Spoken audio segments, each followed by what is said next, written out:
ಆತ್ಮೀಯ ಸ್ನೇಹಿತರೆ, ತಮ್ಮೆಲ್ಲರಿಗೂ know your solution with Mallikarjun YouTube ಚಾನಲ್ಗೆ ಸ್ವಾಗತ. ಈ ಒಂದು ತರಗತಿಯಲ್ಲಿ ನಾವು ಅಗ್ನಿವೀರ್ ಆರ್ಮಿಯ ಅಫಿಷಿಯಲ್ ಮಾಡೆಲ್ ಪೇಪರನ್ನು ಡಿಸ್ಕಸ್ ಮಾಡ್ತಾ ಇರುವಂಥದ್ದು.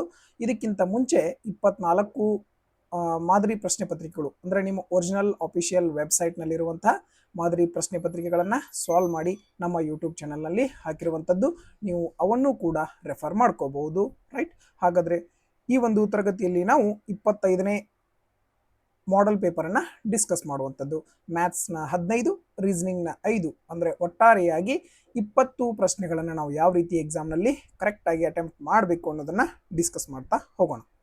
ಹಾಗಾದರೆ ಜಾಸ್ತಿ ಟೈಮ್ ವೇಸ್ಟ್ ಮಾಡದೆ ಯಾರ್ಯಾರು ನಮ್ಮ ಚಾನಲ್ನ ಮೊದಲ ಬಾರಿಗೆ ನೋಡ್ತಾ ಇದ್ರೆ ಸಬ್ಸ್ಕ್ರೈಬ್ ಮಾಡ್ಕೊರಿ, ಆದಷ್ಟು ನಿಮ್ಮ ಫ್ರೆಂಡ್ಸ್ಗೆ ಶೇರ್ ಮಾಡಿರಿ. ಇನ್ನೂ ಯಾರು ಸಬ್ಸ್ಕ್ರೈಬ್ ಮಾಡ್ಕೊಂಡಿಲ್ಲ ಸಬ್ಸ್ಕ್ರೈಬ್ ಮಾಡ್ಕೊರಿ ಅಂತ ಹೇಳ್ತಾ ಮೊದಲನೇ ಪ್ರಶ್ನೆ ಏನದ ನೋಡ್ರಿ. ಒಂದು ವೇಳೆ x = 1, y = 2, z = -1 ಆದರೆ xy - xz ನ ಬೆಲೆ ಕಂಡುಹಿಡಿಯುತ್ತಾರೆ. ಏನಿಲ್ಲ, ಸಿಂಪಲ್ ಈ ಬೆಲೆಗಳನ್ನು ಇದ್ರೊಳಗೆ ತುಂಬಿದ್ರೆ ಮುಗಿದು. xy ಅಂತಂದ್ರೆ x ಜಾಗದಾಗ 1, y ಜಾಗದಾಗ ಎಷ್ಟು 2. ಓಕೆ, ಮೈನಸ್ ಅದ ಮೈನಸ್. ಇಲ್ಲಿ ನೋಡ್ರಿ, x ಜಾಗದಾಗ 1 ಇಂಟು y ಜಾಗದಾಗ ಏನೈತಿ -1 ಐತಿ, ಸಾರಿ z ಜಾಗದಾಗ ಏನೈತಿ -1 ಐತಿ, ಅದಕ್ಕೆ ಇದನ್ನು -1 ಅಂತ ಬರ್ಕೊಂಡ್ವಿ. ರೈಟ್, ಹಾಗಾದ್ರೆ 2 ಇಂಟು 1 ಅಂತಂದ್ರೆ 2 ಬಂತು. ಇಲ್ಲಿ ನೋಡ್ರಿ, 1 ಇಂಟು 1 ಅಂದ್ರೆ 1, ಅದರ ಪ್ಲಸ್ ಇಂಟು ಮೈನಸ್ ಏನಕ್ಕತಿ ಮೈನಸ್ ಆಕತಿ. ಹಾಗಾದ್ರೆ -1 ಆಗ್ತಿದೆ. ಎಷ್ಟಾಯ್ತು -1. ಹಾಗಾದ್ರೆ ಇಲ್ಲಿರುವಂತ ಮೈನಸ್ಸು ಇಲ್ಲಿರುವಂತ ಮೈನಸ್ಸು ಕೂಡಿಸಿದ್ರೆ ಏನಕ್ಕತಿ ಪ್ಲಸ್ ಆಕತೆ. ಅರ್ಥ ಆಗಿಲ್ಲ ಅಂದ್ರೆ ಇನ್ನೊಂದ್ಸರಿ ಹೇಳ್ತ ನೋಡ್ರಿ, ಇಲ್ಲಿ ಮೈನಸ್ ಬರಿತೀನಿ. ಹೌದಾ, 1 ಇಂಟು 1 ಅಂತಂದ್ರೆ 1, ಆದ್ರ ಇದ್ರೊಳಗೆ ಮೈನಸ್ ಇರೋದ್ರಿಂದ ಏನಾಯ್ತಿದು ಮೈನಸ್ ಆಯ್ತು. 2 ಇಂಟು ಮೈನಸ್ ಏನಾಗ್ತದ ಪ್ಲಸ್ ಆಗ್ತದ. ಇಲ್ಲಿ 1 ಇರೋದ್ರಿಂದ 1 ಬಂತು. ಹಾಗಾದ್ರೆ ಓವರ್ ಆಲ್ ಆಗಿ ಎಷ್ಟು ಉತ್ತರ ಬಂತಪ್ಪ ಇದ್ರದ್ದು 3 ಬಂತು. ಹಾಗಾದ್ರೆ ಯಾವುದು ಕರೆಕ್ಟ್ ಆನ್ಸರ್ ಆಗಿತ್ತು? ಆಪ್ಷನ್ 4, 3 ಸರಿಯಾದ ಉತ್ತರ ಆಗಿತ್ತು. ರೈಟ್, ನೆಕ್ಸ್ಟ್ ಎರಡನೆಯ ಪ್ರಶ್ನೆ. 34.04 ಮೀಟರ್ ಬಟ್ಟೆಯನ್ನು 12 ಸಮಾನ ತುಂಡುಗಳಾಗಿ ಕತ್ತರಿಸಬೇಕಾದ್ರೆ ಪ್ರತಿಯೊಂದು ತುಂಡಿನ ಉದ್ದ ಮೀಟರ್ಗಳಲ್ಲಿ ಎಷ್ಟು ಅಂತ ಕೇಳಿದ್ರೆ, ಹಾಗಾದ್ರೆ ಇದು ಇರೋದು ಎಷ್ಟು 32.04. ಇದನ್ನ ಎಷ್ಟು ತುಣುಕಾಗಿ ಕಟ್ ಮಾಡ್ಬೇಕು ನಾವು? 12 ತುಂಡುಗಳಾಗಿ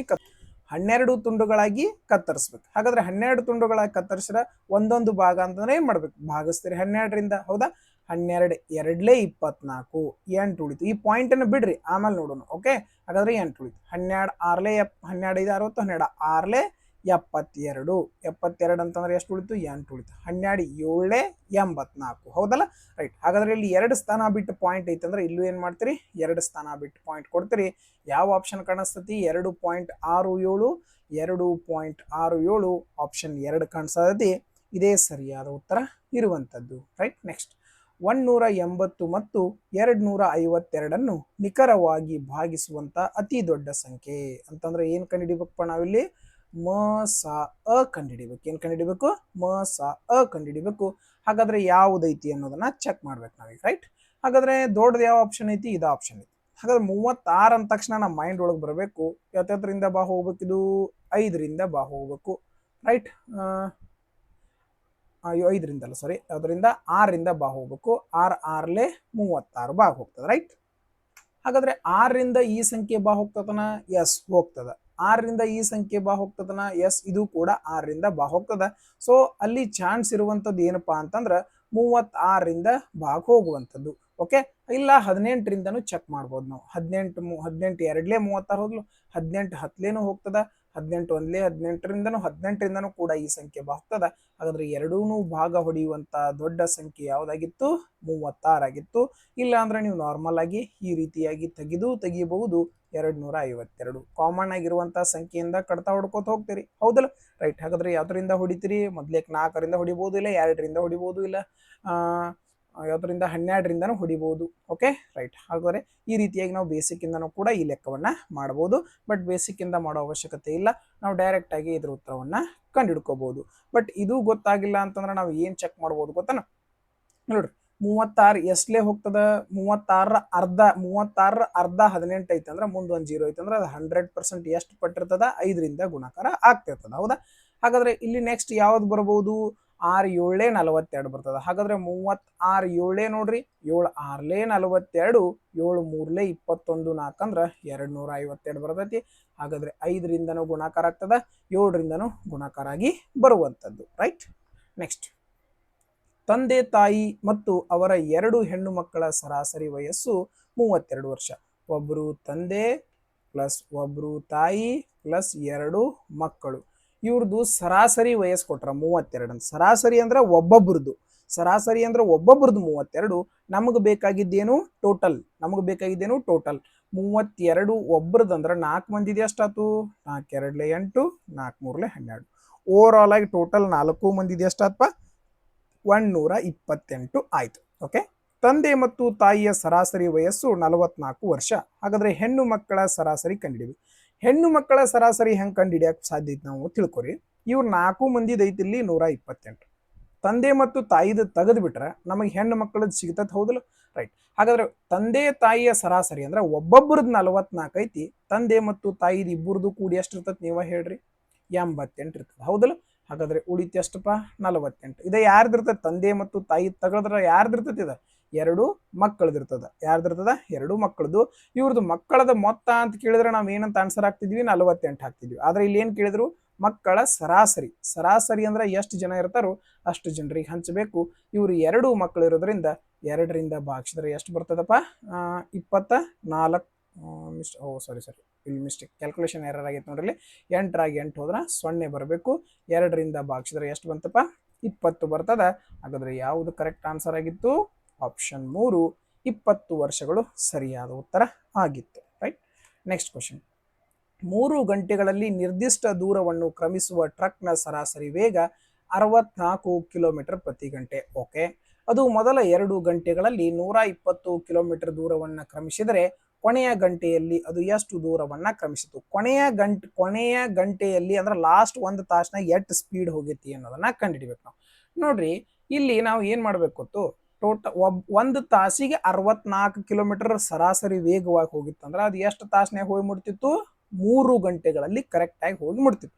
ಹಂಗಾರೆ 1 ತಾಸಿಗೆ 64 ಅಂದ್ರೆ 3 ತಾಸು ಹೋಗಿತ್ತಂತಂದ್ರೆ ಎಷ್ಟು ಕಿಲೋಮೀಟರ್ ಹೋಗಿರ್ತದೆ, ಅದು 6 3 18 1 19. ಹಾಗಾದ್ರೆ ಓವರ್ ಆಲ್ ಆಗಿ ಎಷ್ಟು ಕಿಲೋಮೀಟರ್ ಹೋಗ್ತಿತ್ತದು, 192 ಕಿಲೋಮೀಟರ್ ದೂರ ಇರುವಂತದ್ದು, ಆಕ್ಚುಯಲ್ ದೂರ ಇರುವಂತದ್ದು. ಯಾಕ 64 ಕಿಲೋಮೀಟರ್ 1 ತಾಸಿಗೆ 3 ತಾಸು ಹೋಗೈತೆ ಅಂದ್ರೆ 192 ಕಿಲೋಮೀಟರ್ ಡಿಸ್ಟೆನ್ಸ್ ಇರುವಂತದ್ದು. ಈಗ ಇದ್ರೊಳಗೆ 120 ಕಿಲೋಮೀಟರ್ ಹೋಗೈತದು 2 ತಾಸೊಳಗ. ಎಷ್ಟು ತಾಸೊಳಗ, 2 ತಾಸೊಳಗ 120 ಕಿಲೋಮೀಟರ್ ಹೋಗೈತಂದ್ರ 120 ಕಿಲೋಮೀಟರ್ ತೆಗೆದು ಬಿಡುನು. ತೆಗೆದ್ರೆ ಎಷ್ಟು ಉಳಿತಪ್ಪ, 72 ಉಳಿತು. ಎಷ್ಟು ಉಳಿತು, 72. ಹಾಗಾದ್ರೆ ಇಲ್ಲಿ ನೋಡ್ರಿ, 1 ತಾಸು ಕೊನೆಯ ಗಂಟೆಯಲ್ಲಿ ಇಲ್ಲಿ ಆಲ್ರೆಡಿ ಟೋಟಲ್ 3 ಗಂಟೆ ಇತ್ತು, ಅದ್ರೊಳಗೆ 2 ಗಂಟೆ ಆಲ್ರೆಡಿ ಮುಗಿದೈತೆ. ಹಾಗಾದ್ರೆ ಉಳಿದದ್ದು ಎಷ್ಟು ತಾಸಿನ, 1 ತಾಸು. ಆ 1 ತಾಸೊಳಗೆ ಎಷ್ಟು ಕಿಲೋಮೀಟರ್ ಹೋಗ್ಬೇಕಾಗಿತ್ತದು, 72 ಕಿಲೋಮೀಟರ್ ಹೋಗ್ಬೇಕಾಗೈತಿ. ಹಾಗಾದ್ರೆ ಇದೇ ಸರಿಯಾದ ಉತ್ತರ ಆಗಿತ್ತು. ಯಾಕಪ್ಪ ಅಂತಂದ್ರೆ ಅದು ಕೊನೆಯ ಗಂಟೆಯಲ್ಲಿ ಎಷ್ಟು ದೂರ ಕ್ರಮಿಸೈತಿ. ಹಾಗಾದ್ರೆ ಲಾಸ್ಟಕ್ಕೆ 2 ತಾಸು ಇಲ್ಲಿ ಕವರ್ ಆಗೈತೆ ಅಂದ್ರೆ ಲಾಸ್ಟಕ್ಕೆ 1 ತಾಸು ಉಳಿದಿರ್ತತಿ, ಹೌದೋ ಇಲ್ಲೋ? ರೈಟ್. ನೆಕ್ಸ್ಟ್ ಕ್ವಶನ್, 54% ಅನ್ನು ಭಿನ್ನ ರಾಶಿಯಾಗಿ ಪರಿವರ್ತಿಸಿ. ಸಿಂಪಲ್, 54 ಭಾಗಿಸು 100, 2 27, 2 50. ಹಾಗಾದ್ರೆ 27 ಭಾಗಿಸು 50 ಯಾವ ಆಪ್ಷನ್ ಕಾಣಿಸತತಿ, ಆಪ್ಷನ್ 2 ಕಾಣಿಸತತಿ. ಅದೇ ಕರೆಕ್ಟ್ ಆನ್ಸರ್. FGH 13,450 ರೂಪಾಯಿ ಲಾಭವನ್ನ 3:5:2 ಅನುಪಾತದಲ್ಲಿ ಹಂಚಿಕೊಳ್ಳುತ್ತಾರೆ. ಲಾಭದಲ್ಲಿ ಎಫ್ ನ ಪಾಲು ಎಷ್ಟು ಅಂತ ಕಂಡುಹಿಡಿಬೇಕು ನಾವು. ಯಾರ ಪಾಲು ಕಂಡುಹಿಡಿಬೇಕು, ಎಫ್ ನ ಪಾಲು ಕಂಡುಹಿಡಿಬೇಕು. ಹಾಗಾದ್ರೆ ಟೋಟಲ್ ಎಲ್ಲಾರ್ದು ಕೊಟ್ಟಾರಲ್ಲಿ, ಟೋಟಲ್ ಎಲ್ಲಾರ್ದು ಕೂಡಿ ಎಷ್ಟೈತಿ ನೋಡ್ರಿ, 3 5 8, 8 2 10. ನಮ್ಮ ಪ್ರಕಾರ ಟೋಟಲ್ 10 ರೂಪಾಯಿ. ಆದ್ರೆ ಆಕ್ಚುಯಲ್ ಎಷ್ಟೈತಿ, 13,450. ಯಾರ್ದು ಕಂಡುಹಿಡಿಬೇಕು, ಎಫ್ ನ ಪಾಲು ಎಷ್ಟೈತಿ, 3 ಐತಿ. 3 ಅಂದ್ರೆ ಎಷ್ಟು, ಸಿಂಪಲ್ ಹೌದಲ್ಲ. 10 ಅಂದ್ರೆ ಇಷ್ಟು, 3 ಅಂದ್ರೆ ಎಷ್ಟು. 0 ಇಂದ 0 ಹೋಯ್ತು. 5 3 15, 3 4 12 ಪ್ಲಸ್ 1 ಅಂದ್ರೆ 13. ಲಾಸ್ಟ್ 35 ಬರಬೇಕು. ಲಾಸ್ಟ್ 35 ಇದ ಆಪ್ಷನ್ ಒಳಗೈತಿ. ಇದನ್ನ ಚೂಸ್ ಮಾಡ್ತೀರಿ. ಮುಂದಿನ ಕ್ಯಾಲ್ಕುಲೇಷನ್ ಮಾಡ್ಕೊಳ್ಳೋ ಅವಶ್ಯಕತೆ ಇಲ್ಲವೇ ಇಲ್ಲ. ಹಂಗೂ ಮಾಡಿದ್ರೆ 13 3 39 ಪ್ಲಸ್ 1 ಕೈಲ ಅಂದ್ರೆ 40 ಬರ್ತಾ ಇತ್ತು. ರೈಟ್. ನೆಕ್ಸ್ಟ್ ಕ್ವಶನ್, 4 ಪುರುಷರು ಒಂದು ಕೆಲಸವನ್ನ 5 ದಿನಗಳಲ್ಲಿ ಪೂರ್ಣಗೊಳಿಸಿದರೆ ಅದೇ ಕೆಲಸವನ್ನು 2 ದಿನಗಳಲ್ಲಿ ಪೂರ್ಣಗೊಳಿಸಲು ಎಷ್ಟು ಪುರುಷರು ಬೇಕು ಅಂತ ಕೇಳಿದ್ದಾರೆ. ಬಹಳ ಸಿಂಪಲ್ ಆದಂಥ ಕ್ವಶನ್ ನೋಡ್ರಿ. 4 ಪುರುಷರು 5 ದಿನಗಳಲ್ಲಿ ಕೆಲಸ ಮಾಡ್ತಾರೆ ಅಂದ್ರೆ ಇದು ಟೋಟಲ್ ಕೆಲಸ. ಹೌದಾ? ರೈಟ್. ಹಾಗಾದ್ರೆ 2 ದಿನದೊಳಗೆ ಪೂರ್ಣಗೊಳಿಸ್ಬೇಕಂದ್ರೆ 2ರಿಂದ ಭಾಗಿಸ್ಬಿಡ್ರಿ. 2 2 4, 5 2 10 ಜನರು ಬೇಕಾಗುತ್ತಾರೆ. ಇದೇ ಇದರ ಉತ್ತರ ಆಗಿತ್ತು. ಇಲ್ಲಾಂದ್ರೆ ಇನ್ನೊಂದು ಮೆಥಡ್ ಅದ. 2 ಕಂಡೀಷನ್ ಕೊಟ್ಟಾಗ ಏನ್ ಮಾಡ್ತೀರಿ, ಕೆಲಸ ದಿನ ಏನ ಕೊಟ್ಟರು ಅದನ್ನ ಏನು ದಿನ ಜನರು ಗಂಟೆ ತಾಸು ನಿಮಿಷ ಅದು ಏನ ಕೊಟ್ಟರು ಎಲ್ಲಿ ಬರೀತೀರಿ, ಮ್ಯಾಲೆ ಬರೀತೀರಿ. ಕೆಲಸವನ್ನ ಮಾತ್ರ ಎಲ್ಲಿ ಬರೀತೀರಿ, ಕೆಳಗೆ ಬರೀತೀರಿ. ಮತ್ತೆ ಅಮೌಂಟನ್ನು ಕೂಡ ಕೆಳಗಡೆ ಬರೀತೀರಿ. ಈ ಮೆಥಡ್ ನಿಮ್ಗೆ ಗೊತ್ತಿದ್ರೆ ಇದರಿಂದನೂ ಕೂಡ ನೀವು ಮಾಡಬಹುದು. ಹಾಗಾದ್ರೆ 4 ಪುರುಷರದರ 4 ಗುಣಿಸು 5 ದಿನಗಳಲ್ಲಿ 5 ದಿನ ಮತ್ತೇನೋ ಕೊಟ್ಟಿಲ್ಲ ಅಂದ್ರೆ ಹಾಗೆ ಬಿಟ್ರಿ. ನೆಕ್ಸ್ಟ್ ಇಲ್ಲಿ ಏನ್ ಕೊಟ್ಟರು, 2 ದಿನ ಕೊಟ್ರ 2 ಬರದ್ರಿ. ಈಚೆ ಕಡೆ ಎಷ್ಟು ಪುರುಷರು ಬೇಕಾಗ್ಯಾರ ಅಂದ್ರೆ ಎಕ್ಸ್ ಅಂತ ಬರದ್ರಿ. ರೈಟ್. ಹಾಗಾದ್ರೆ 2 1 2 2 5 2 10 ಈ ಮೆಥಡ್ ಇಂದನೂ ಕೂಡ ನೀವು ಮಾಡಬಹುದು. ಬಟ್ ಬಹಳ ಈಸಿ ಕ್ವಶನ್, ಏನು ಟೆನ್ಷನ್ ತಗೊಳ್ಳೋ ಅವಶ್ಯಕತೆ ಇಲ್ಲ. ರೈಟ್. ನೆಕ್ಸ್ಟ್, ಶಾಂತ ಅವರು ವಾರ್ಷಿಕ 12% ಸರಳ ಬಡ್ಡಿಯ ದರದಲ್ಲಿ 3 ವರ್ಷಗಳ ಕಾಲ ಬ್ಯಾಂಕ್ನಲ್ಲಿ 3,50,000 ರೂಪಾಯಿ ಜಮಾ ಮಾಡುತ್ತಾರೆ. 3 ವರ್ಷಗಳ ಕೊನೆಯಲ್ಲಿ ಅವರು ಪಡೆಯುವ ಮೊತ್ತ ಎಷ್ಟು ಅಂತ ಕೇಳ್ತಾ ಇದ್ದಾರೆ. ಇಲ್ಲಿ 3 ವರ್ಷ ಮೊತ್ತ ಅಂದ್ರೆ ಅಸಲು ಪ್ಲಸ್ ಬಡ್ಡಿ. ನೋಡ್ರಿ, ನೀವು ಫಾರ್ಮುಲಾ ಮುಖಾಂತರ ಮಾಡ್ರೆ ಇದು ಸ್ವಲ್ಪ ನಿಮ್ಗೆ ಏನಾಗ್ತದ, ಲೆಂದಿ ಆಗ್ತದ. ಅದಕ್ಕೆ ಏನ್ ಮಾಡ್ಬೇಕಪ್ಪ, ನೀವು ಆದಷ್ಟು ಪರ್ಸೆಂಟೇಜ್ ಮುಖಾಂತರ ಮಾಡಕ ಟ್ರೈ ಮಾಡ್ರಿ. ಹೆಂಗಪ್ಪ ಅನ್ನೋದು ನೋಡ್ರಿ. 1 ವರ್ಷಕ್ಕೆ ಎಷ್ಟು ಪರ್ಸೆಂಟ್ ಬಡ್ಡಿ ಐತಿ, 12% ಬಡ್ಡಿ. ಹಾಗಾದ್ರೆ 3 ವರ್ಷಕ್ಕೆ ಎಷ್ಟು ಪರ್ಸೆಂಟ್ ಆತ್ಪ, 12 3 36% ಬಡ್ಡಿ. ಎಷ್ಟು ಪರ್ಸೆಂಟ್ ಬಡ್ಡಿ ಬಂದೈತಿ, 36% ಬಡ್ಡಿ ಬಂದಿರುವಂತದ್ದು. ನೋಡ್ರಿ, ಅಸಲು ಯಾವಾಗಲೂ 100% ಇರ್ತದ.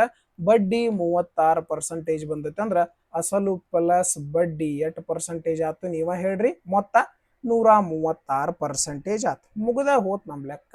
ಅಸಲು ಎಷ್ಟಿತ್ತು, 3,50,000. ಹಾಗಾದ್ರೆ ಇದ್ರದ್ದು ಎಷ್ಟು ಪರ್ಸೆಂಟೇಜ್ ತೆಗಿಬೇಕು ನಾವ, ಬಡ್ಡಿ ಮೊತ್ತ ಕಂಡುಹಿಡಿಬೇಕಂದ್ರ 136% ಕಂಡುಹಿಡಿಬೇಕು. 2 0 ಇಂದ 2 0 ಹೋತು. ನೋಡ್ರಿ, ನಮ್ಗೆ ಇಲ್ಲಿ ಕ್ಯಾಲ್ಕುಲೇಷನ್ ಮಾಡಕ್ ಡಿಫಿಕಲ್ಟ್ ಅನಿಸ್ತೈತೆ ಅನ್ಬೋದು ನೀವು. ಆದ್ರ ಬಹಳ ಈಸಿಯಾಗಿ ಮಾಡ್ಕೋಬಹುದು. ನೀವು ಹೆಂಗ್ ಮಾಡ್ಕೋಬಹುದು ಅಂದ್ರ ಇದನ್ನ 30 + 5 ಅಂತ ಅನ್ಕೋಬಹುದು. ಏನ್ ಅನ್ಕೋಬಹುದು, 30 + 5 ಅನ್ಕೋಬಹುದು. ಇಲ್ಲ ಅಂತಂದ್ರೆ ನೀವು ಇನ್ನೊಂದು ಏನ್ ಮಾಡ್ಕೋಬಹುದು, 7 5 35 ಅನ್ಕೋಬಹುದು. ಏನ್ ಅನ್ಕೋಬಹುದು, 7 5 35. ಫಸ್ಟ್ 7ರಿಂದ ಗುಣಾಕಾರ ಮಾಡ್ರಿ. ಓಕೆ, 7 6 42, 7 3 21 4 25, 7 1 7 8 9. ಹಾಗಾದ್ರೆ 952 ಬಂತು. Okay, right. ಇನ್ನು 5ರಿಂದ ಗುಣಾಕಾರ ಮಾಡ್ಬೇಕಲ್ಲ, ಅದಂತೂ ಬಹಳ ಈಸಿ. 5ರಿಂದ ಗುಣಾಕಾರ ಮಾಡೋದಂದ್ರೆ ಏನು, ಮುಂದ್ ಒಂದು 0 ಕೊಡೋದು, 2ರಿಂದ ಭಾಗಿಸೋದು. ಇದ 5ರ ಲೆಕ್ಕ ಗುಣಾಕಾರ. 2 4 8, 2 7 14, 2 6 12, ಮುಂದ್ ಒಂದು 0, ಇಲ್ಲಿ 2 0 ಇದ್ದು 2 0. ಹಾಗಾದ್ರೆ ಯಾವ ಆಪ್ಷನ್ ಕಾಣಿಸತೈತಿ ನೋಡ್ರಿ, ಆಪ್ಷನ್ 1 ಕಾಣಿಸತೈತಿ. ಇಷ್ಟ ನೀವು ಮಾಡಬೇಕಾಗಿದ್ದು, ಏನು ಡಿಫಿಕಲ್ಟಿ ಇಲ್ಲ. ಇಲ್ಲ ಅಂದ್ರೆ ನೀವು ಫಾರ್ಮುಲಾ ಬೇಸ್ ಮೇಲಂತೂ ಮೊದಲೇ ಅಸಲು ಕಂಡು ಹಿಡ್ಕೋತೀರಿ, ಆಮೇಲೆ ಅದನ್ನ ಬಡ್ಡಿ ಕಂಡು ಹಿಡ್ಕೋತೀರಿ, ಆಮೇಲೆ ಅದನ್ನ ಅಸಲಿಗೆ ಜಾಯಿಂಟ್ ಮಾಡ್ತೀರಿ. ಅದನ್ನ ಮಾಡೋಕ್ಕಿಂತ ಇಷ್ಟು ಸಿಂಪಲ್ ಆಗಿ ನೀವು ಮಾಡ್ಕೋಬಹುದು. ಓಕೆ, ನೆಕ್ಸ್ಟ್, ಎ ಬಿ ಮತ್ತು ಸಿ ಒಟ್ಟಾಗಿ ಒಂದು ಕೆಲಸವನ್ನ 20 ದಿನಗಳಲ್ಲಿ ಪೂರ್ಣಗೊಳಿಸಬಹುದು. ಎ ಮಾತ್ರ ಆ ಕೆಲಸವನ್ನ 24 ದಿನಗಳಲ್ಲಿ ಪೂರ್ಣಗೊಳಿಸಬಹುದು. ಇಡೀ ಕೆಲಸವನ್ನು ಒಟ್ಟಾಗಿ ಪೂರ್ಣಗೊಳಿಸಲು ಬಿ ಮತ್ತು ಸಿಗೆ ಎಷ್ಟು ದಿನಗಳು ಬೇಕಾಗುತ್ತವೆ ಅಂತ ಕೇಳ್ಯಾರ. ನೋಡ್ರಿ, ಬಹಳ easy question. A B C 3 ಮಂದಿ ಕೂಡಿ ಎಷ್ಟು ದಿವಸನೇ ಕೆಲಸ ಮಾಡ್ತಾರಪ್ಪ, 20 ದಿನದಲ್ಲಿ ಕೆಲಸ ಮಾಡ್ತಾರ. ಎ ಒಬ್ಬ ಇದ್ದಂದ್ರೆ ಎಷ್ಟು ದಿವಸನೇ ಮಾಡ್ತಾರೋ, 24 ದಿವಸನೇ ಮಾಡ್ತಾರ. ಹಾಗಾದ್ರೆ ಬಿ ಮತ್ತು ಸಿ ಎಷ್ಟು ದಿವಸನೇ ಮಾಡ್ತಾರೋ ಅನ್ನೋದನ್ನ ಕಂಡುಹಿಡಿಬೇಕು ನಾವು. ಹೌದಾ? ಹಾಗಾದ್ರೆ ಏನ್ ಮಾಡ್ಬೇಕು ಗೊತ್ತಾನೀಗ, ಬಹಳ ಸಿಂಪಲ್ ಆಗಿ ಒಂದು ಮೆಥಡ್ ಅನ್ನ ಅಪ್ಲೈ ಮಾಡ್ಬೋದು. ನೋಡ್ರಿ, ಮೊದ್ಲೇಕ್ ಲಸ ತಗೋತೀರಿ. ಲಸ ಎಷ್ಟು ಬಂತಪ್ಪ, 120. 20 ಎಷ್ಟಲೇ, 26 120. 24 ಎಷ್ಟಲೇ, 24 5 120. ನೋಡ್ರಿ, ಎ ಒಬ್ಬ ಒಂದ್ ದಿವ್ಸಕ್ಕೆ 5 ಕೆಲಸ ಮಾಡ್ತಾನ. ಎ ಬಿ ಸಿ 3 ಮಂದಿ ಕೂಡಿ ಇಲ್ಲಿ 6 ಕೆಲಸ ಮಾಡ್ತಾರ. ಹಾಗಾದ್ರೆ ಒಂದು ಎಕ್ಸ್ಟ್ರಾ ಕೆಲಸ ಯಾರು ಮಾಡತ್ತಾರಲ್ಲಿ, 5 ಇದ್ದದ್ದು 6 ಆಗತ್ತೈತೆ ಅಂದ್ರೆ ಒಂದು ಎಕ್ಸ್ಟ್ರಾ ಕೆಲಸ ಯಾರು ಮಾಡ್ತಿರ್ತಾರೆ, ಎ 5 ಕೆಲಸ ಮಾಡ್ತಾನಂದ್ರ ಬಿ ಪ್ಲಸ್ ಸಿ ಕೂಡಿ ಎಷ್ಟು ಕೆಲಸ ಮಾಡಿರ್ತಾರೆ ನೀವು ಹೇಳ್ರಿ, ಒಂದು ಕೆಲಸ ಮಾಡಿರ್ತಾರೆ. ಹೌದಲ್ಲ, ಎ 5 ಕೆಲಸ ಮಾಡಿರ್ತಾನು, 3 ಮಂದಿ ಕೂಡಿ 6 ಕೆಲಸ ಮಾಡ್ತಾರಂದ್ರ ಬಿ ಪ್ಲಸ್ ಸಿ ಎಷ್ಟು ಕೆಲಸ ಮಾಡಿರ್ತಾರೋ, ಒಂದೇ ಕೆಲಸ ಮಾಡಿರ್ತಾರ. ಹಾಗಾದ್ರೆ ಟೋಟಲ್ 120 ಕೆಲಸ ಇತ್ತು. ಒಂದ್ ದಿವ್ಸಕ್ಕೆ 1 ರಂಗ್ ಕೆಲಸ ಮಾಡ್ರ 120 ಕೆಲಸ ಮಾಡಕ್ಕೆ ಎಷ್ಟು ದಿವ್ಸ ತಗೋತೈತಪ್ಪ, 120 ದಿನ ತಗೋತದ. 120 ಭಾಗಿಸು 1 ಅಂದ್ರೆ 120 ದಿನ ಬಂತು. Okay right. ನೆಕ್ಸ್ಟ್ ಇದಂತೂ ಬಹಳ ಈಸಿ. ಈ ರೀತಿ ಕೊಟ್ಟಾಗ ಎಕ್ಸ್ ಪ್ಲಸ್ 1/x ಆಮೇಲೆ ಇದ್ರದ್ದು ಎಕ್ಸ್ ಸ್ಕ್ವೇರ್ ಪ್ಲಸ್ 1/x² ನ ಬೆಲೆ ಕೇಳಿದ್ರೆ ಏನು ಮಾಡಬೇಕು ಅಂತ ನೀವು ಈ ಕೊಟ್ಟಂತಹ ಬೆಲೆಯನ್ನ ಸ್ಕ್ವೇರ್ ಮಾಡಬೇಕು, ಆಮೇಲೆ -2 ಮಾಡಿಬಿಟ್ರೆ ಸಾಕು. ಇದೇ ನಿಮ್ಮ ಉತ್ತರ ಆಗಿರ್ತದೆ. ಹಾಗಾದ್ರೆ 12ನ್ನ ಸ್ಕ್ವೇರ್ ಮಾಡಿದ್ರೆ 144, ಅದರೊಳಗೆ 2 ಕಳೆದ್ರೆ ಎಷ್ಟು ಬಂತಪ್ಪ? 142. ಇದು ಯಾವ ಆಪ್ಷನ್ ಒಳಗೆ ಕಾಣಿಸ್ತದೆ ನಮಗೆ? ಆಪ್ಷನ್ 1ರಲ್ಲಿ ಕಾಣಿಸ್ತಾ ಇದೆ. ಇದೇ ಸರಿಯಾದ ಉತ್ತರ ಆಗಿರುವಂಥದ್ದು. ರೈಟ್. ನೆಕ್ಸ್ಟ್ ಸತತ 4 ಬೆಸ ಸಂಖ್ಯೆಗಳ ಮೊತ್ತ 96. ಹಾಗಾದ್ರೆ ಎರಡನೆಯ ಸಂಖ್ಯೆಯನ್ನು ಕಂಡು ಹಿಡೀರಿ ಅಂತ ಹೇಳ್ಯಾರ. ಓಕೆ, ಹಾಗಾದ್ರೆ ಸತತ 4 ಬೆಸ ಸಂಖ್ಯೆ ಹೆಂಗಿರ್ತಾವ ನೋಡ್ರಿ. ಮೊದಲೇದು ಎಕ್ಸ್ ಅನ್ಕೊಂಡು, ಎರಡನೇದು ಹೆಂಗಿರ್ತತಿ? ಎಕ್ಸ್ ಪ್ಲಸ್ 2 ಇರ್ತತಿ. ಯಾಕ? ಬೆಸ ಸಂಖ್ಯೆಗಳ ನಡುವೆ ಎರಡೆರಡು ಡಿಫ್ರೆನ್ಸ್ ಇರ್ತತಿ. ಮೂರನೇದು ಎಕ್ಸ್ ಪ್ಲಸ್ 4, ಆಮೇಲೆ ಎಕ್ಸ್ ಪ್ಲಸ್ 6. Okay, total 4 ಕೇಳ್ಯಾರ, 4 ಬರ್ಕೊಂಡಿವಿ. ಹಾಗಾದ್ರೆ ಇವು ಎಲ್ಲಾನು ಕೂಡಿಸಿರೋ 96 ಅಂತ ಹೇಳ್ತಾರೆ. ಹಾಗಾದ್ರೆ ನಾವು ಇವನ್ನ ಎಲ್ಲ ಕೂಡಿಸ್ಬಿಡೋಣ. ನೋಡ್ರಿ, X 1x 2x 3x 4x 4x ಕೂಡಿಸಿದ್ರೆ 4x plus 2 4 6 6 plus 6 12. ಇದ್ರದ ಬೆಲೆ ಏನಂತ ಹೇಳ್ತಾರ ಅವರು? 96 ಅಂತ ಹೇಳ್ತಾರೆ. ಇದ್ರದ ಬೆಲೆ ಏನಂತ ಹೇಳ್ತಾರೆ? 96. ನಾವ್ ಇಲ್ಲಿಂದ ಎಕ್ಸ್ ನ ಬೆಲೆ ಕಂಡು ಹಿಡ್ಕೋಬಹುದಲ್ಲ. ಇಲ್ಲಿ 4x ಐತಿ, 4x ಬರ್ದ್ರಿ ಈಸ್ ಈಕ್ವಲ್ ಟು 90. ಇಲ್ಲಿ ಪ್ಲಸ್ 12 ಇದ್ದದ್ದು ಈ ಕಡೆ ಬಂದ್ರೆ -12. 96 ಒಳಗೆ 12 ಹೋದ್ರೆ ಎಷ್ಟು ಬಂತಪ್ಪ? 84 ಬಂತು. ಇಲ್ಲಿ ಗುಣಾಕಾರದಾಗ ಇದ್ದದ್ದು ಈ ಕಡೆ ಬಂದ್ರೆ ಭಾಗಾಕಾರ ಆಕತಿ. 4 2 8, 4 1 4. ಹಾಗಾದ್ರೆ ಎಕ್ಸ್ ನ ಬೆಲೆ ಎಷ್ಟು ಬಂತಪ್ಪ? 21. ನಮಗೆ ಎರಡನೆಯ ಸಂಖ್ಯೆ ಬೇಕು. ಎರಡನೆಯ ಸಂಖ್ಯೆ ಏನಿರ್ತತಿ? X plus 2. ಹಂಗಾರೆ ಇದಕ್ಕೆ ಏನ್ ಮಾಡ್ಬೇಕು ನಾವು? +2 ಮಾಡಬೇಕು. ಹಾಗಾದ್ರೆ ನಮ್ಮ ಉತ್ತರ ಏನಾಗಿತ್ತು? 23 ಆಗಿತ್ತು. ನೀವು ಪಟ್ನ ಎಕ್ಸ್ ನ ಬೆಲೆ 21 ಬಂದೈತೆ ಅಂತ ಇದನ್ನ ಹಾಕಕ್ ಹೋಗ್ಬೇಡ್ರಿ. ಓಕೆ, ಮುದ್ದಾಮ್ ಅವ್ರು ಏನ್ ಮಾಡಿರ್ತಾರೋ ಅದನ್ನ ಫಸ್ಟ್ ಆಪ್ಷನ್ ಅಂತ ಕೊಟ್ಟಿರ್ತಾರೆ. Okay, next question. 36ರ ಪೂರಕ ಕೋನವನ್ನು ಕಂಡು ಹಿಡೀರಿ. ಪೂರಕ ಕೋನ ಅಂತಂದ್ರ ಎಕ್ಸ್ ಮತ್ತು ವೈ ಎರಡು ಕೋನಗಳದಾವ ಅನ್ಕೋರಿ. ಇವ್ನು ಎರಡೂ ಕೂಡಿಸಿದ್ರೆ ಎಷ್ಟು ಬರ್ಬೇಕಪ್ಪ? ಅದು 90 ಡಿಗ್ರಿ ಬರ್ಬೇಕು. ಹಾಗಾದ್ರೆ ಒಂದು ಕೋನ 36 ಡಿಗ್ರಿ ಐತಂದ್ರ ಇದಕ್ಕೆ ಎಷ್ಟು ಕೂಡಿಸಿದ್ರೆ ನಮಗೆ 90 ಬರ್ತದೆ? ನೀವ ಹೇಳ್ರಿ. 36ಕ್ಕ 54 ಕೂಡಿಸಿದ್ರೆ ಎಷ್ಟಾಗ್ತದಪ್ಪ? 94 ಆಗ್ತದ. ಹಾಗಾದ್ರೆ ಪೂರಕ ಕೋನ ಅಂತಂದ್ರೆ ಏನ್ ಮಾಡ್ತೀರಿ? ಅದಕ್ಕೆ ಎಷ್ಟು ಕೂಡಿಸಿದ್ರೆ 90 ಆಗ್ತೈತೆ ಅಂತ ಚೆಕ್ ಮಾಡಿಬಿಟ್ರೆ ಸಾಕು. ಇಲ್ಲ ಅಂದ್ರೆ ನೀವೇನ್ ಮಾಡ್ಬೋದು? 90 - 36 ಮಾಡ್ಬೋದು. ಇಲ್ಲಿಂದನೂ ಕೂಡ ಏನ್ ಬರ್ತದ? ಅದೇ ಉತ್ತರ ಬರ್ತದ. Okay, next question. ಒಂದು ತ್ರಿಭುಜದ 3 ಬಾಹುಗಳ ಅಳತೆಗಳು 4.5 ಸೆಂಟಿಮೀಟರ್ ಮತ್ತು 6.2 ಸೆಂಟಿಮೀಟರ್. ತ್ರಿಭುಜದ ಸುತ್ತಳತೆ ಕಂಡು. ತ್ರಿಭುಜದ ಸುತ್ತಳತೆ ಕಂಡು 3 ಬಾಹು ಕೊಟ್ಟರಂದ್ರ ಇವನ್ನ ಕೂಡಿಸಿಬಿಟ್ರೆ ಸಾಕು. ಇದು 3 ಬಾಹು ಅದಾವು. ಒಂದು 4.5, ಒಂದು 5, ಒಂದು 6.2. ಹಾಗಾದ್ರೆ ಇದ್ರ ಸುತ್ತಳತೆ ಹೆಂಗ್ ಕಂಡಿಡಿತೀರಿ? ಎಲ್ಲಾನು ಕೂಡಿಸಿಬಿಟ್ರೆ ಅದ ಸುತ್ತಳತೆ. ನೋಡ್ರಿ, ಪಾಯಿಂಟ್ ಮ್ಯಾಗಿಂದ ಲಕ್ಷ ಕೊಡ್ರಿ, ಯಾಕಂದ್ರೆ ಪಾಯಿಂಟ್ ಮೇಲೆ ಎಲ್ಲ ಬೇರೆ ಬೇರೆ ಆಪ್ಷನ್ ಅದು. ಹಾಗಾದ್ರೆ ಇಲ್ಲಿ 0.5 ಐತಿ, ಇಲ್ಲಿ 0.2 ಐತಿ. ಹಾಗಾದ್ರೆ ಎರಡೂ ಕೂಡಿಸಿದ್ರೆ ನಮ್ಮ ಆನ್ಸರ್ ಏನ್ ಬರಬೇಕು? 0.7 ಬರಬೇಕು. 0.7 ಯಾವ ಆಪ್ಷನ್ ಒಳಗೈತಿ? ಆಪ್ಷನ್ 1ರೊಳಗೈತಿ. ಇದೇ ಕರೆಕ್ಟ್ ಆದಂತ ಉತ್ತರ. ನೀವು ಪೂರ್ತಿ ಕೂಡಿಸೋ ಅವಶ್ಯಕತೆ ಇರಲಿಲ್ಲ. ನೀವು ಹಂಗೂ ಕೂಡಿಸಿದ್ರೆ ಏನ್ ಬರ್ತಿತ್ತು? ಹಾಗೂ 15.7 ಬರ್ತಿತ್ತು. Okay, next. ಉದ್ದ 14 ಸೆಂಟಿಮೀಟರ್ ಮತ್ತು ಅಗಲ 7 ಸೆಂಟಿಮೀಟರ್ ಇರುವ ಆಯತದ ವಿಸ್ತೀರ್ಣ ಕಂಡು. ಆಯತದ ವಿಸ್ತೀರ್ಣ ಹೆಂಗೆ ಕಂಡುಹಿಡಿತೀರಿ? ಉದ್ದ ಗುಣಿಸು ಅಗಲ ಮುಖಾಂತರ ಕಂಡುಹಿಡಿತೀರಿ. 14 7 98. ಯಾವ ಆಪ್ಷನ್ ಕಾಣಿಸಪ್ಪ? ಆಪ್ಷನ್ 1 ಸಿಂಪಲ್ ಆದಂತಹ ಸೊಲ್ಯೂಷನ್. ರೈಟ್. ಹಾಗಾದ್ರೆ ಇಲ್ಲಿವರೆಗೂ ನಿಮಗೆ ಗಣಿತದ 15 ಪ್ರಶ್ನೆಗಳು ಈಸಿಯಾಗಿ ಅರ್ಥ ಆಗಿದಾವಂತ ಭಾವಿಸ್ತೀನಿ. ಈ ಒಂದು ವಿಡಿಯೋ ಸೊಲ್ಯೂಷನ್ ನಿಮ್ಮೆಲ್ಲರಿಗೂ ಅರ್ಥ ಆಗಿದ್ರೆ ಆದಷ್ಟು ವಿಡಿಯೋ ಲೈಕ್ ಮಾಡ್ರಿ, ನಿಮ್ಮ ಫ್ರೆಂಡ್ಸ್ಗೆ ಶೇರ್ ಮಾಡ್ರಿ. ಇನ್ನು ಯಾರು ಸಬ್ಸ್ಕ್ರೈಬ್ ಮಾಡ್ಕೊಂಡಿಲ್ಲ ಸಬ್ಸ್ಕ್ರೈಬ್ ಮಾಡ್ಕೋರಿ ಅಂತ ಹೇಳ್ತಾ, ಹಾಗಾದ್ರೆ ನೆಕ್ಸ್ಟ್ ಕ್ವಶನ್ ಏನದ ನೋಡ್ತಾ ಹೋಗೋಣ. ರೀಸನಿಂಗ್ ನ 5 ಪ್ರಶ್ನೆಗಳು ನೋಡ್ರಿ. ಈ ಜಾಗದಾಗ EPGOINKM ಅಂತ ಇದೆ. ಓಕೆ, ಹಾಗಾದ್ರೆ ಇಲ್ಲಿ ಏನ್ ಮಾಡ್ತದ? ಏನಾಗತ್ತತಿ? EFGHIJKLM. ಹಾಗಾದ್ರೆ ಇಲ್ಲಿ +2 +2 +2 ಆಗ್ತಾ ಇರುವಂತದ್ದು ಮೊದ್ಲೇಕ್, ಹೌದಲ್ಲ? ಹಾಗಾದ್ರೆ ಇಲ್ಲಿ ನೋಡ್ರಿ POONNM. ಹಾಗಾದ್ರೆ ಇಲ್ಲಿ ಏನಾಗತ್ತೈತಿ ನೋಡ್ರಿ, P ಅಂದ್ರ 16, O ಅಂದ್ರ 15. ಇಲ್ಲಿ -1 -1 -1 ಆಗ್ತಾ ಇದೆ. ಓಕೆ ಓಕೆ, ಹಾಗಾದ್ರೆ ಇಲ್ಲೂ ಏನಾಗಬೇಕು? N ಇದ್ದದ್ದು M ಆಗೈತೆ ಅಂದ್ರೆ ಇಲ್ಲೂ -1 ಆಗೈತೆ. ಹಾಗಾದ್ರೆ M ಹಿಂದೆ ಏನು ಬರ್ತದೆ? M ಅಂದ್ರೆ 13. 13 ಹಿಂದೆ ಏನು ಬರ್ತೈತಿ? 12 ಬರ್ತೈತೆ. ಹಾಗಾದ್ರೆ 12 ಅಂತಂದ್ರೆ ಏನ್ ಬರ್ತೈತಿಪ್ಪ? L ಬರ್ತದ. ಹಾಗಾದ್ರೆ ನಮ್ಮ ಆನ್ಸರ್ ಏನಾಗಿತ್ತು? ML ಬರಬೇಕಾಗಿತ್ತು. ML ಯಾವ ಆಪ್ಷನ್ ಒಳಗೈತಿ? ಆಪ್ಷನ್ 3 ಒಳಗ ಇರುವಂತದ್ದು. ಓಕೆ, ನೆಕ್ಸ್ಟ್ ಕ್ವಶನ್ ನೋಡ್ರಿ ಏನದ, ಆಲ್ವೇಸ್ ಅನ್ನ BMXBZT ಎಂದು SEARCH ಅನ್ನ TFBSDI ಎಂದು SELDOM ಅನ್ನ ಹೇಗೆ ಬರೀತಾರ ಅಂತ ಕೇಳ್ಯಾರ. ಓಕೆ, ಹಾಗಾದ್ರೆ ನೀವು ಗಮನಿಸಬಹುದು ಇಲ್ಲಿ ಇಲ್ಲಿ ಏನ್ ಕೇಳಿದ್ರು ಎಸ್ ಇದ್ದಲ್ಲಿ ಟಿ ಐತಿ, ಇಲ್ಲೂ ಎಸ್ ಇದ್ದಲ್ಲಿ ಟಿ ಐತಿ. ಹಾಗಾದ್ರೆ ಇಲ್ಲೂ ಎಸ್ ಇದ್ದಲ್ಲಿ ಏನ್ ಬರಬೇಕು, ಟಿ ಬರಬೇಕು. ಹಾಗಾದ್ರೆ ಎಲ್ಲಾ ಆಪ್ಷನ್ ಒಳಗೆ ಟಿ ಅದಾವು, ರೈಟ್. ಹಾಗಾದ್ರೆ ಈಗ ಈ ಜಾಗದಾಗ ಏನ್ ಬರ್ತೈತಿ ಕಂಡುಹಿಡಿಬೇಕು. ಈ ಎರಡನೇದ ಇಲ್ಲಿ ಈ ಜಾಗದಾಗ ಏನೈತಿ ಎಫ್ ಐತಿ. ಹಾಗಾದ್ರೆ ಟಿ ಎಫ್ ಬರಬೇಕು, ಇದು ಟಿ ಐತಿ, ಕ್ಯಾನ್ಸಲ್ ಐತಿ, ರೈಟ್. ನೆಕ್ಸ್ಟ್ ಎಲ್ ಜಾಗದಾಗ ಏನ್ ಬರಬೇಕು, ಎಲ್ ಇಂದ ಎಂ ಐತಿ. ಹಾಗಾದ್ರೆ ಇಲ್ಲಿ ಏನ್ ಬರಬೇಕು, ಎಂ. ಟಿ ಎಫ್ ಎಂ ಬರಬೇಕು, ಇಲ್ಲಿ ಟಿ ಎಫ್ ಎನ್ ಐತಿ, ಕ್ಯಾನ್ಸಲ್ ಆಯ್ತು, ರೈಟ್. ಹಾಗಾದ್ರೆ ಡಿ ಜಾಗದಾಗ ಡಿ ಮುಂದೆ ಏನ್ ಬರಬೇಕು, ಡಿ ಜಾಗದಾಗ ಏನೈತಿ ನೋಡ್ರಿ, ಇಲ್ಲಿ ಡಿ ಜಾಗದಾಗ ಓ ಐತಿ. ಹಾಗಾದ್ರೆ ಇಲ್ಲೂ ಡಿ ಜಾಗ ಸಾರಿ ಇಲ್ಲಲ್ಲ, ಡಿ ಎಲ್ಲೈತಿ. ಓಕೆ, ಹಾಗಾದ್ರೆ ಇಲ್ಲಿ ಏನ್ ಮಾಡತ್ತಿದ್ದಾರ, ಇಲ್ಲಿ ಎದ ಬಿ ಎಲ್ದ ಎಂ ಆಮೇಲೆ ಡಬ್ಲ್ಯೂ ಎಕ್ಸ್ ಎ ಬಿ ಇದನ್ನ ನೋಡಿ ನಾವು ತಿಳ್ಕೊಬಹುದಾಗಿತ್ತು ಏನಾಗತೈತಿ +1+1+1 ಆಗತೈತಿ ಅಂತ, ಹೌದಾ. ಹಾಗಾದ್ರೆ ಡಿ ಜಾಗದಾಗ ಏನ್ ಬರ್ಬೇಕು, ಇಲ್ಲಿ ಇ ಬರಬೇಕು, TEME ಬರಬೇಕು, TEME ಇದ ಒಂದ ಆಪ್ಷನ್ ಐತಿ.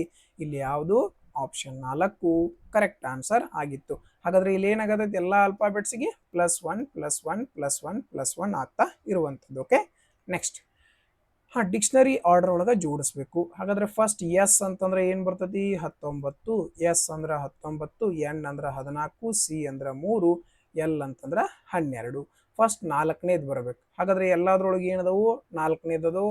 ಆಮೇಲೆ ಏನ್ ಬರಬೇಕು, 3 ಆದ್ಮ್ಯಾಗ 12 ಬರ್ಬೇಕು. 12 ಎರಡನೇದು, 5ನೇದು ಬರ್ಬೇಕು. ಇದು 5, ಇದು 5, ಎಲ್ಲ 5. ಹಾಗಾದ್ರೆ ಇದು ಮುಗಿದ ತಕ್ಷಣ ಏನ್ ಬರಬೇಕು, 3 ಬರ್ಬೇಕು. 4, 5, 3 ಬರ್ಬೇಕು. ಹಾಗಾದ್ರೆ ಇಲ್ಲಿ 4, 5, 2 ಐತಿ, ಇಲ್ಲಿ 4, 5, 1 ಐತಿ. ಈಗ 2 ಆಪ್ಷನ್ ಒಳಗೆ ಸಿಕ್ಕಾಕೊಂಡಿರು. ಅದೇ 2 ಆಪ್ಷನ್ ಯಾವು, ಯು ಎನ್. ಹಾಗಾದ್ರೆ ಈಗ ಇದ್ರ ಮುಂದಿನೂ ಚೆಕ್ ಮಾಡ್ಬೇಕು. ಎಚ್ ಫಸ್ಟ್ ಬರ್ತೈತಿ, ಯು ಫಸ್ಟ್ ಬರ್ತೈತಿ. ಫಸ್ಟ್ ಎಚ್ ಬರ್ತೈತಿ, ಅದಕ್ಕೆ 2 ಫಸ್ಟ್ ಬರಬೇಕು, ಲಾಸ್ಟಿಗೆ ಏನ್ ಬರಬೇಕು, 1 ಬರಬೇಕು. ಹಾಗಾದ್ರೆ 2 ಫಸ್ಟಿಗೆ, ಲಾಸ್ಟಿಗೆ 1 ಯಾವ್ದು ಆಪ್ಷನ್ ಐತಿ, ಆಪ್ಷನ್ 2 ಇರುವಂತದ್ದು ಇದೇ ಸರಿಯಾದ ಉತ್ತರ ಆಗಿತ್ತು, ರೈಟ್. ನೆಕ್ಸ್ಟ್ ಇಲ್ಲಿ ನೋಡ್ರಿ ಏನದ, ತಕ್ಷಣವೇ ಒಂದು ಚಿಹ್ನೆಯಿಂದ ಹಿಂದಿರುವ ಅಂದ್ರ ಹಿಂದೆ ಏನಿರಬೇಕು, ಚಿಹ್ನೆ ಇರಬೇಕು. ಮತ್ತು ತಕ್ಷಣವೇ ಸಮಸಂಖ್ಯೆ ಹೊಂದಿರಬೇಕು. ಇಲ್ಲಿ ಏನ್ ಮಾಡಿರ್ಬೇಕು, ಸಮಸಂಖ್ಯೆ ಹೊಂದಿರಬೇಕು. ಅದು ಎಂತ ಸಂಖ್ಯೆ, ಸಮಸಂಖ್ಯೆ. ಸಾದಾ ಸಂಖ್ಯೆ ಅಲ್ಲ, ಸಮಸಂಖ್ಯೆ ಅಂತ ಎಷ್ಟು ಸಂಖ್ಯೆ ಇದಾವೆ, ಹಂಗಂದ್ರ ನಡಕ್ಕೆ ಏನಿರಬೇಕು, ಸಂಖ್ಯೆ. ಹಾಗಾದ್ರೆ ಚಿಹ್ನೆ, ಸಂಖ್ಯೆ, ಸಮಸಂಖ್ಯೆ ಇರಬೇಕು. ನೋಡ್ರಿ, ಚಿಹ್ನೆ, ಸಂಖ್ಯೆ, ಸಮಸಂಖ್ಯೆ ಐತಿ. ಚಿಹ್ನೆ, ಸಂಖ್ಯೆ, ಸಮಸಂಖ್ಯೆ ಇಲ್ಲ. ನೋಡ್ರಿ, ಚಿಹ್ನೆ, ಸಂಖ್ಯೆ, ಸಮಸಂಖ್ಯೆ ಇಲ್ಲ. ಚಿಹ್ನೆ, ಸಂಖ್ಯೆ, ಸಮಸಂಖ್ಯೆ ಐತಿ. ಚಿಹ್ನೆ, ಸಂಖ್ಯೆ, ಸಮಸಂಖ್ಯೆ ಇಲ್ಲ. ಚಿಹ್ನೆ, ಸಂಖ್ಯೆ, ಸಮಸಂಖ್ಯೆ ಇಲ್ಲ. ಚಿಹ್ನೆ, ಸಂಖ್ಯೆ, ಸಮಸಂಖ್ಯೆ ಇಲ್ಲ. ಚಿಹ್ನೆ, ಸಂಖ್ಯೆ, ಸಮಸಂಖ್ಯೆ ಇಲ್ಲ, ಯಾವು ಇಲ್ಲ. ಹಾಗಾದ್ರೆ ಓವರ್ ಆಲ್ ಆಗಿ ಎಷ್ಟು ಅದಾವಿಲ್ಲಿ, 2 ಇರುವಂತದ್ದು. ಹಾಗಾದ್ರೆ ಯಾವುದು ಕರೆಕ್ಟ್ ಆಪ್ಷನ್ ಆಗಿತ್ತು, ಆಪ್ಷನ್ 1 ಸರಿಯಾದ ಉತ್ತರ ಆಗಿತ್ತು, ರೈಟ್.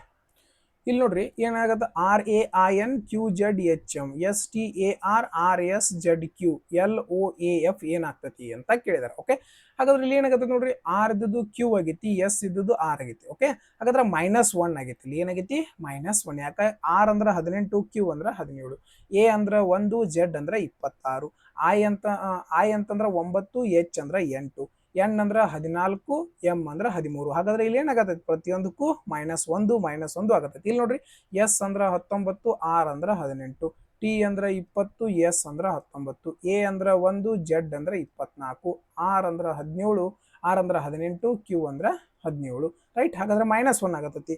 ಹಾಗಾದ್ರೆ ಇಲ್ಲೂ ಎಲ್ ಅಂತಂದ್ರೆ ಎಷ್ಟು, 11. 11ರ ಹಿಂದೆ ಏನ್ ಬರ್ತೈತಿಪ್ಪ, ಸಾರಿ 12ರ ಹಿಂದೆ ಏನ್ ಬರ್ತೈತಿ, ಕೆ ಬರ್ತೈತಿ. ಎಲ್ ಅಂದ್ರ 12, ಕೆ ಅಂದ್ರ 11, ರೈಟ್. ಹಾಗಾದ್ರೆ ಓ ಅಂದ್ರ 15, 15ರಿಂದ 14, 14ನೇ ನಂಬರ್ ಏನ್ ಬರ್ತೈತಿ, ಎನ್. ಎದ್ ಹಿಂದೆ ಏನ್ ಬರ್ತೈತಿ, ಜೆಡ್. ಎಫ್ ಹಿಂದೆ ಏನ್ ಬರ್ತೈತಿ, ಇ. KNZE ಯಾವ ಆಪ್ಷನ್ ಕಾಣಿಸತಿ, ಆಪ್ಷನ್ 2 ಕಾಣಿಸತೈತಿ. ಇದೇ ಕರೆಕ್ಟ್ ಆನ್ಸರ್ ಆಗಿತ್ತು, ರೈಟ್. ಆತ್ಮೀಯ ಸ್ನೇಹಿತರೆ, ತಮ್ಮೆಲ್ಲರಿಗೂ ಈ ಒಂದು 20 ಪ್ರಶ್ನೆಗಳು ಬಹಳ ಸ್ಲೋ ಆಗಿ ಡೀಟೇಲ್ ಆಗಿ ಎಕ್ಸ್ಪ್ಲೇನ್ ಮಾಡಿದ್ದೀನಿ. ಹೋಪ್ ನಿಮ್ಮೆಲ್ಲರಿಗೂ ಅಂಡರ್ಸ್ಟ್ಯಾಂಡ್ ಆಗಿದೆ ಅಂತ ಭಾವಿಸ್ತೀನಿ. ನಿಮ್ಮೆಲ್ಲರಿಗೂ ಈ ಒಂದು ಪ್ರಶ್ನೆಗಳು ಅರ್ಥ ಆಗಿದ್ರೆ ಆದಷ್ಟು ವಿಡಿಯೋ ಲೈಕ್ ಮಾಡ್ರಿ, ನಿಮ್ಮ ಫ್ರೆಂಡ್ಸ್ಗೆ ಶೇರ್ ಮಾಡ್ರಿ. ಇನ್ನು ಯಾರು ಸಬ್ಸ್ಕ್ರೈಬ್ ಮಾಡ್ಕೊಂಡಿಲ್ಲ ಸಬ್ಸ್ಕ್ರೈಬ್ ಮಾಡ್ಕೋರಿ ಅಂತ ಹೇಳ್ತಾ, ಯಾರು ಜಾಸ್ತಿ ಟೈಮ್ ವೇಸ್ಟ್ ಮಾಡಕ್ ಹೋಗ್ಬೇಡ್ರಿ, ಚೆನ್ನಾಗಿ ಸ್ಟಡಿ ಮಾಡ್ಕೋರಿ. ಎಲ್ರಿಗೂ ಆಲ್ ದ ಬೆಸ್ಟ್. ಈ ಒಂದು ವಿಡಿಯೋವನ್ನು ನೋಡಿದ್ದಕ್ಕಾಗಿ ಧನ್ಯವಾದಗಳು.